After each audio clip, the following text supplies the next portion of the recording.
On May 30th, we rose early to catch our United flight from Denver International Airport to Mexico. Our destination was Puerto Vallarta. Puerto Vallarta is a Mexican beach resort city situated on the Pacific Ocean in the Mexican state of Jalisco. Puerto Vallarta is the second largest urban area in the state after the Guadalajara metropolitan area. Puerto Vallarta has a population of 544,000 and a land area of just over 502 square miles. Puerto Vallarta is named after Ignacio Vallarta, a former governor of Jalisco. There were 16 of us headed to Mexico, many of us for our first visit. The group consisted of Matt, Amber, and Rhett, Shara and Jason, Travis, Kent and Marcia, Lauren and Trayton, Lindsay and Connor, Emma and Jarrett, and Phil and Karen. Our home for the 5-day stay was Casa Valerie, a beautiful 10,000 square foot, 9-bedroom, 9.5-bath villa located on a high cliff with beautiful views of the Pacific Ocean.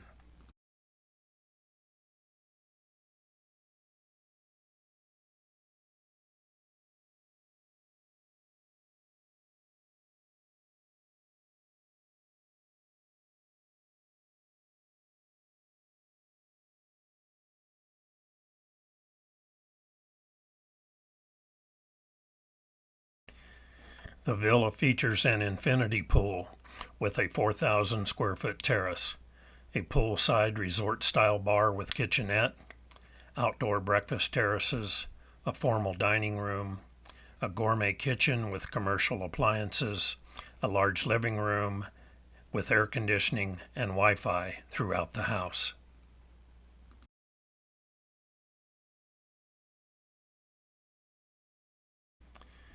Casa Valerie sleeps as many as 22 guests on 11 king-size beds.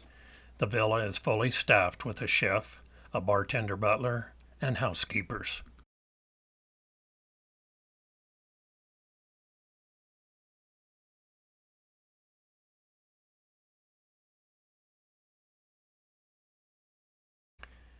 Casa Valerie is located above the ocean in the hills above Maloya, 6 miles south of Puerto Vallarta. The villa presents breathtaking views of the Los Arcos rock formation, the Bay of Banderas, and Maloya Beach.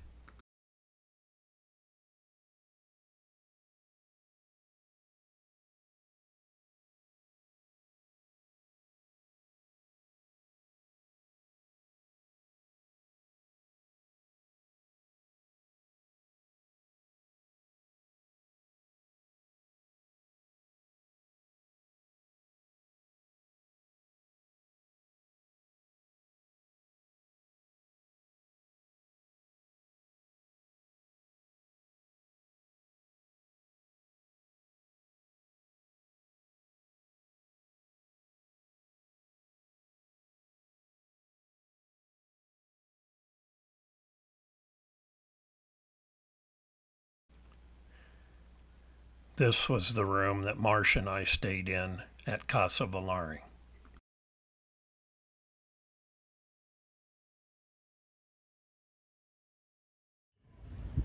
It's cool the toys are on. So are these trees fake then? Because they built like around the tree. They might plant it. The pool got good usage while we were there.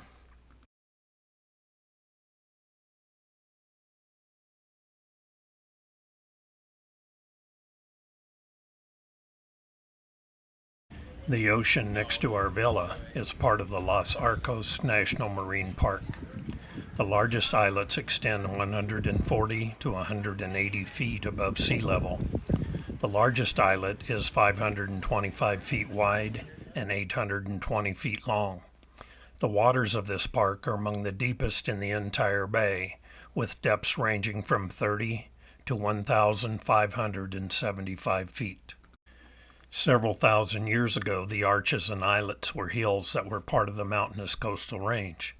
With the passage of time, the sea wore down these hills and mountains that included a solid granite core. Erosion gradually exposed these granite headlands in the shape of rocks or islands as we see them today, and also separated them from the mainland. The constant erosive power of the sea over thousands of years has also opened a series of arches, which are what give it its name. Some are quite large and long, so much so that you can even navigate through them in a small motorboat. They also continue below the surface of the sea, so you can also find incredible water tunnels and arches. Los Arcos National Marine Park is found at sea between Maloya Beach and Las Gimlas Beach. It's a very popular snorkeling and scuba diving destination, thanks not only to rich fauna, but also due to the underwater caves, deep tunnels, various shallow arches, and its impressive reef. We saw numerous diving excursions in the area from our villa each day.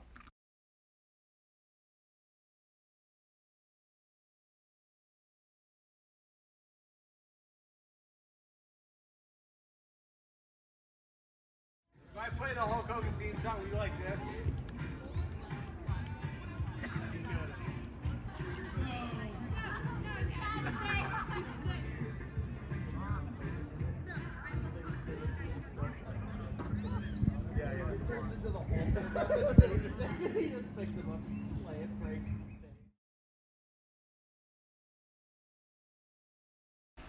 I plan to share a few facts about Puerto Vallarta with you in this video.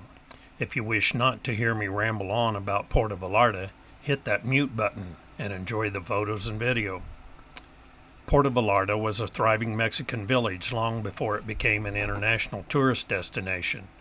Tourism is a major economic activity because of the climate, scenery, tropical beaches, and rich cultural history.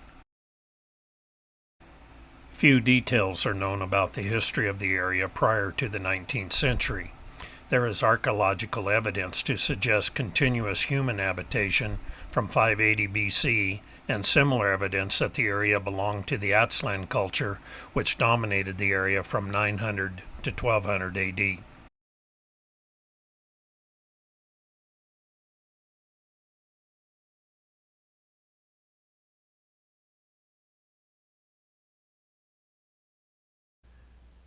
Maloya Beach is a 5-minute drive down the hill, or a 15-minute walk. Since we had no vehicle, we made the steep walk down the winding cobblestone streets to the beach. The road was very steep and hard to walk going downhill. I knew I was going to really struggle on the way back up to the villa.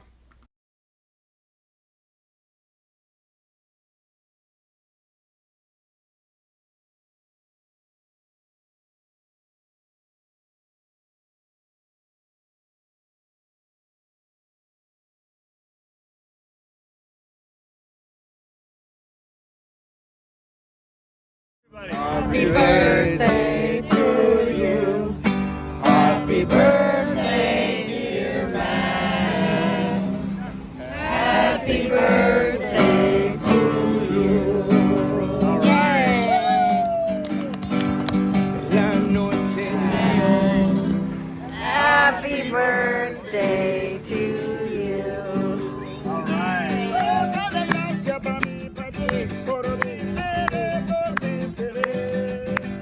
La la bamba, la la bamba, la la bamba, la la. Luckily, our chef was arriving to prepare our dinner and picked a few of us up in his small car and drove us back to the villa. I'm not so sure I'd have made the climb. Spanish missionary and conquistador documents chronicle skirmishes between the Spanish colonizers and the local peoples. In 1524, a large battle between Hernan Cortes and an army of 10,000 to 20,000 indigenous warriors resulted in Cortes taking control of much of the Umica Valley.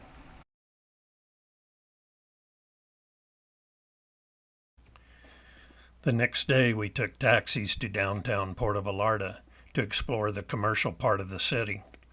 15 of us squeezed into 2 taxis. Karen didn't go as she wasn't feeling very well. We maybe should have balanced the taxi loads a bit better.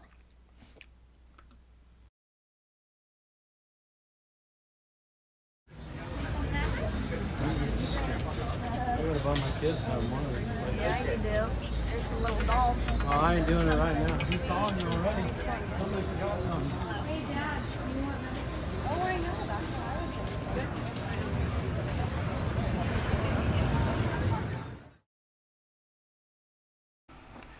During the 18th century, Puerto Vallarta grew, transforming itself from a small fishing and pearl diving village into a small beach landing port serving the Sierra towns. At the time, the main port serving Jalisco was located at San Blas, but the inconvenient overland route from San Blas to the Sierra towns made Puerto Vallarta a more convenient alternative for the smaller shipments, not to mention smuggling operations which evaded the tax collectors at San Blas. Puerto Vallarta also became a vacation destination for residents of the Sierra towns, and by the mid-19th century, the town had already had its regularly returning population of vacationers.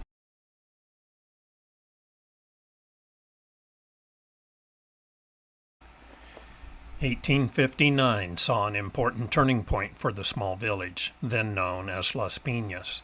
That year, the Union de Coal Mining Company took possession of the land extending from Los Arcos to the Pital River and extending back up to the Sierra for miles. The purpose of the government sale of the land to the company was to provide for shipping, fishing, and agricultural support for the mining operations, which were growing quite quickly in the Sierra. That's pretty, Grandpa. Yeah.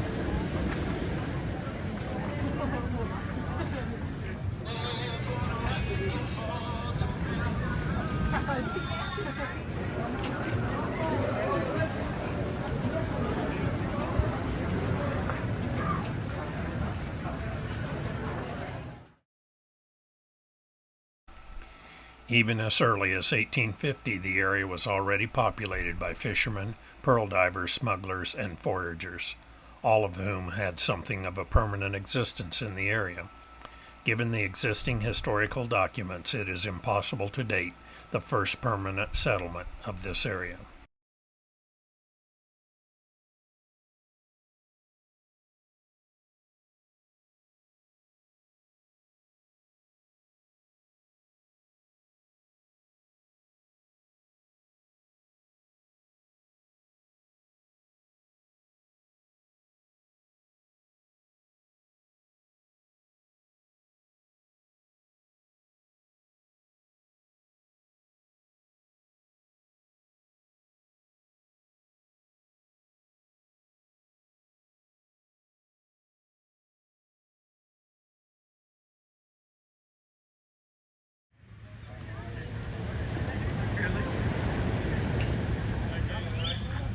Here comes the even better one. To the right.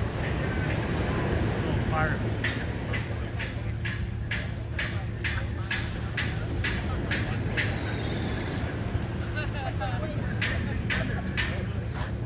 Me no big spender. No, no.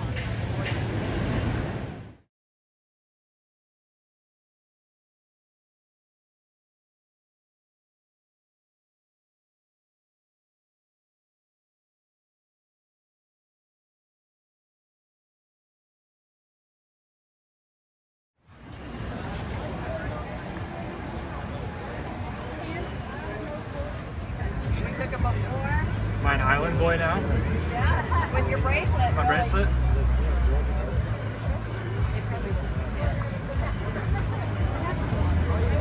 Never been a better time.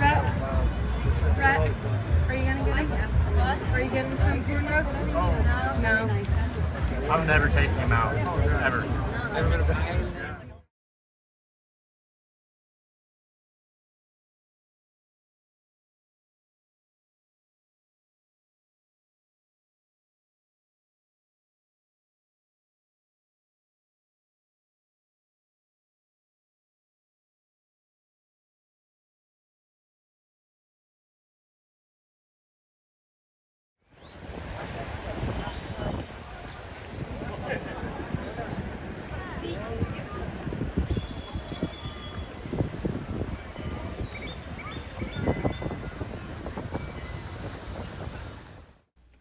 We spent most of the day walking the downtown and beach area and ate lunch at a small beach restaurant where the food was very good.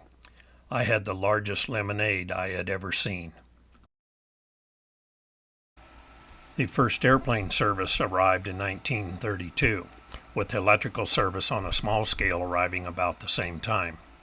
The first suspension bridge over the Kowal went up in 1933. The city's first plumbing system was started in 1939. In 1942, Puerto Vallarta was finally connected by road to Compostela Nay. Until then, the only access to Puerto Vallarta was by sea, air, or by mule trails to the Sierra towns. Also in 1942, in the New York-based magazine Modern Mexico, the first advertisement for a Puerto Vallarta vacation appeared, sponsored by the Air Transport Company of Jalisco. By 1945, the company was landing DC-3s in Puerto Vallarta, carrying 21 passengers.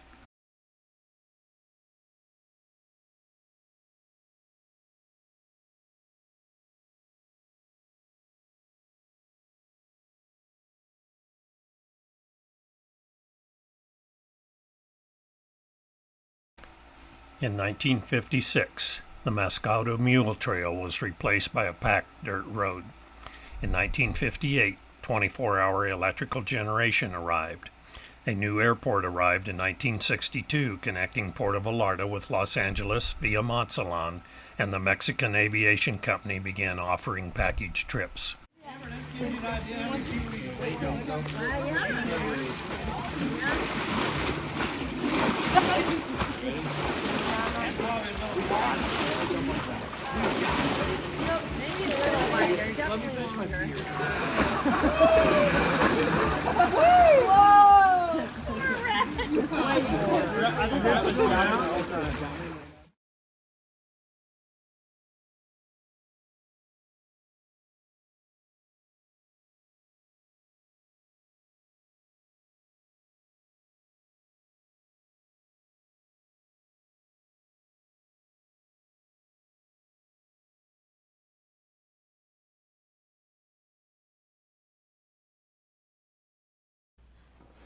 Matt and Amber had visited Puerto Vallarta previously and had hired a man to drive them around town and show them the sights.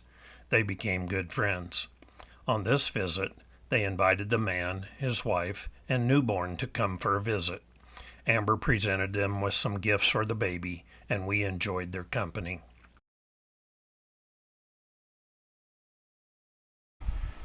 By the early 1960s, the population of Puerto Vallarta began to grow. Several things influenced this growth. The Mexican federal government resolved century-old land disputes. The movie The Night of the Iguana was filmed in Miss Maloya and gave media exposure due to Elizabeth Taylor's extramarital affair with Richard Burton.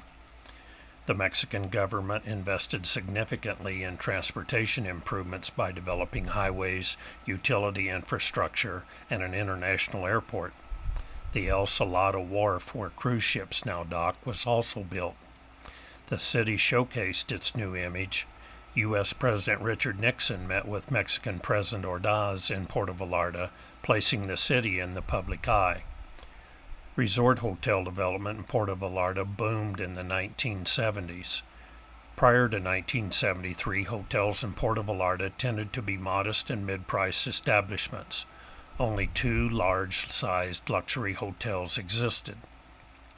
After 1973, Puerto Vallarta experienced rapid growth in global brand luxury hotels and international resorts. Now there are approximately 50 4- and 5-star rated hotels.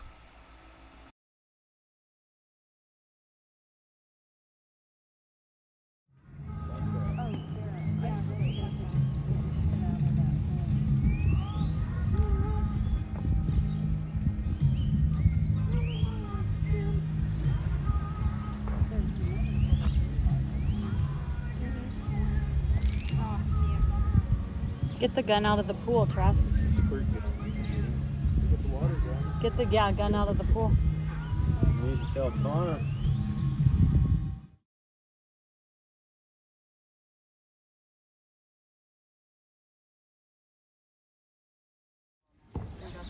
Yeah. jacket. With his, he should have got that. On top of the rock. Oh, bye, bud. Oh, there's another baby one on the other end back there. actually.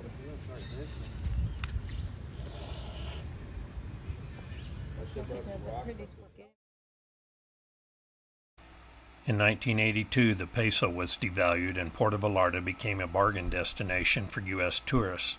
Consequently, by the mid-1980s, a marked and rapid rise in tourist volume occurred. This uptick fueled additional development, for example, the marina, which was started in 1986.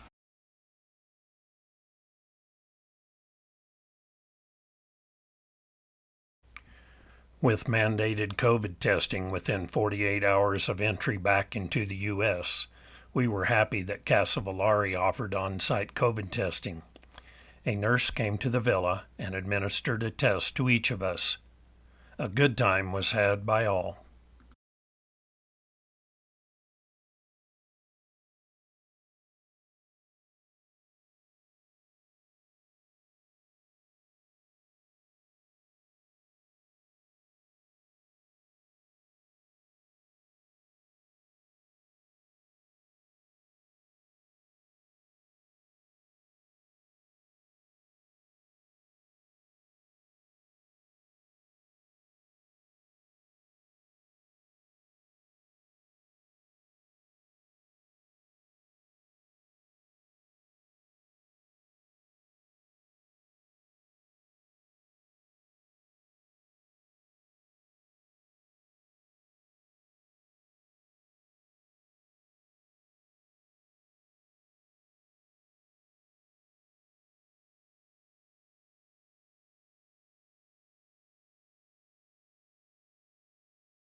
The results were emailed to us approximately 2 hours later.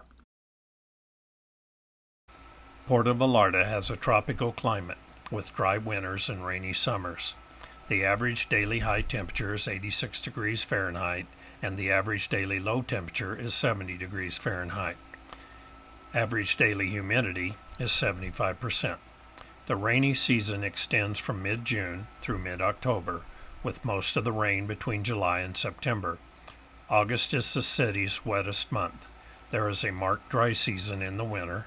February, March, and April are the months with the least cloud cover. The weather was beautiful during our stay. Oh. Mom, just whack him in the junk with your heel. Yo, I'm swimming. It's mostly kid pee in here anyway. Yeah. I haven't seen him get out once.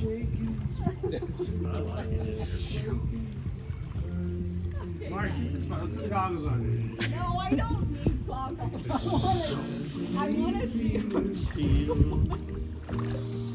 Mom, I gave you.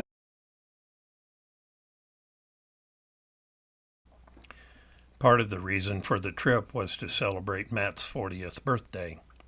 We tried to make the occasion festive with proper dress.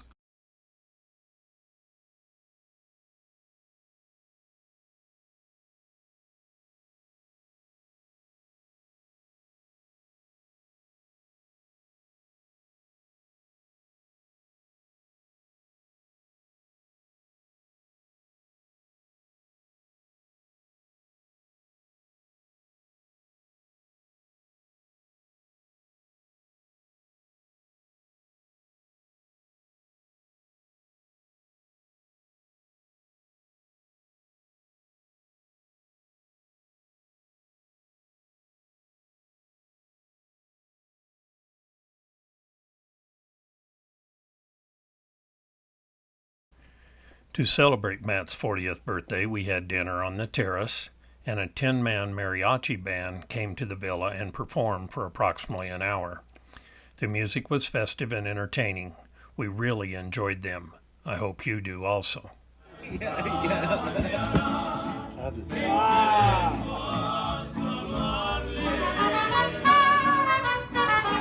birthday. Yeah. Gracias. felicitarle el día en que usted nació, nacieron todas las flores y en la pila del bautismo cantaron los ruiseñores. Ya viene amaneciendo y a la luz del día nos dio. Levántese de mañana, mire que ya amaneció.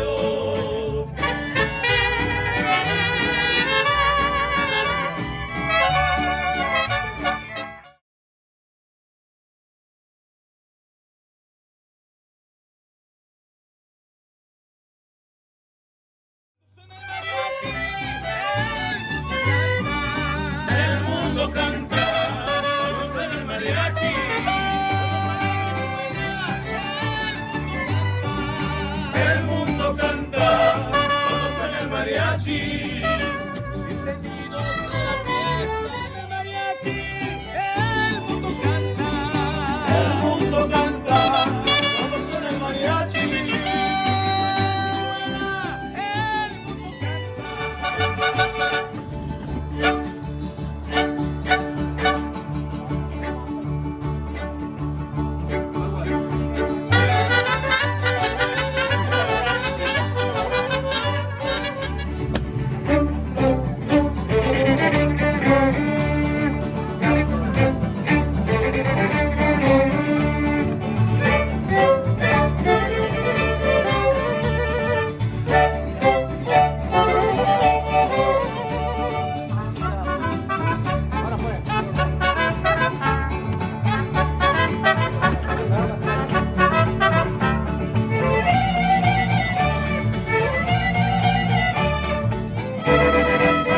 ¡Tequila!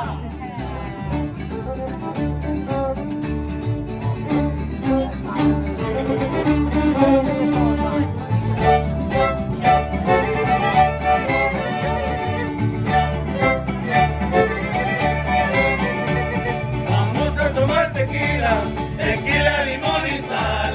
Vamos a tomar tequila, tequila, limón y sal.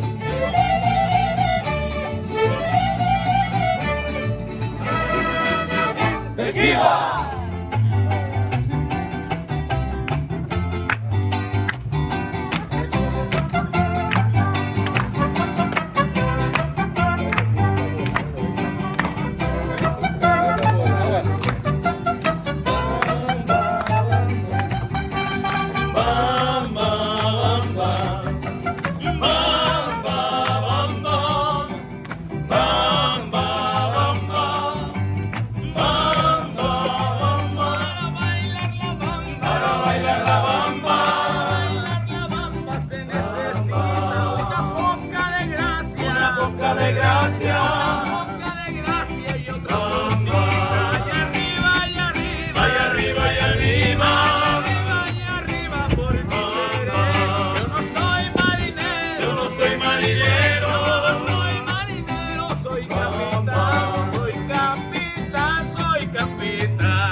And so I face the final curtain. My friend, I'll say it clear and state my case, of which I'm certain.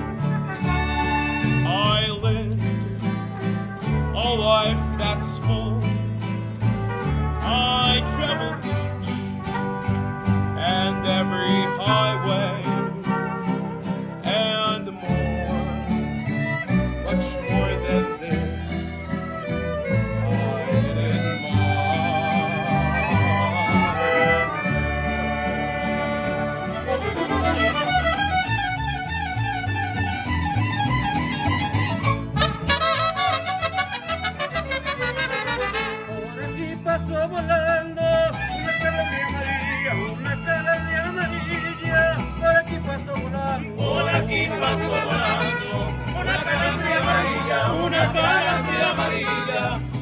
pasó volando. Su piquito llevaba una rosa de Castilla que el viento la deshojaba como blanca maravilla. En su piquito llevaba una rosa de García que el viento la deshojaba como blanca maravilla. Merechuchena se fue a bañar a orilla del río, muy junto al mar. Merechuchena se está bañando y el techador por su casa pasando y le decía: María, María, ni techo tu casa, ni techo la mía, ni techo tu casa, ni techo la mía, ni techo la casa de María García.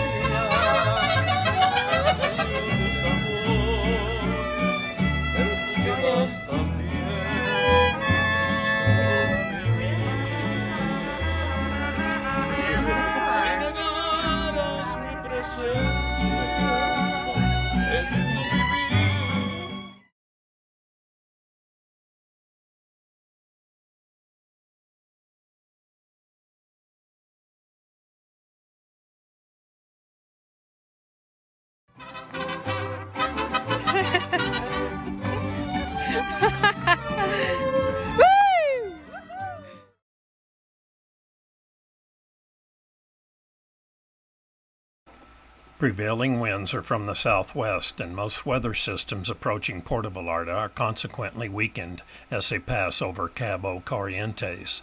Thus, even during the rainy season, Puerto Vallarta's weather tends to be mild compared to other areas along the Mexican Pacific coast. Hurricanes seldom strike Puerto Vallarta. Puerto Vallarta, like much of the west coast of North America, is prone to earthquakes, though Puerto Vallarta tends to experience only peripheral effects of earthquakes centered farther south. Nearly 50% of the workforce is employed in the tourist-related industries: hotels, restaurants, personal services, and transportation. The municipality does, however, continue to have a strong agricultural, industrial, and commercial sectors.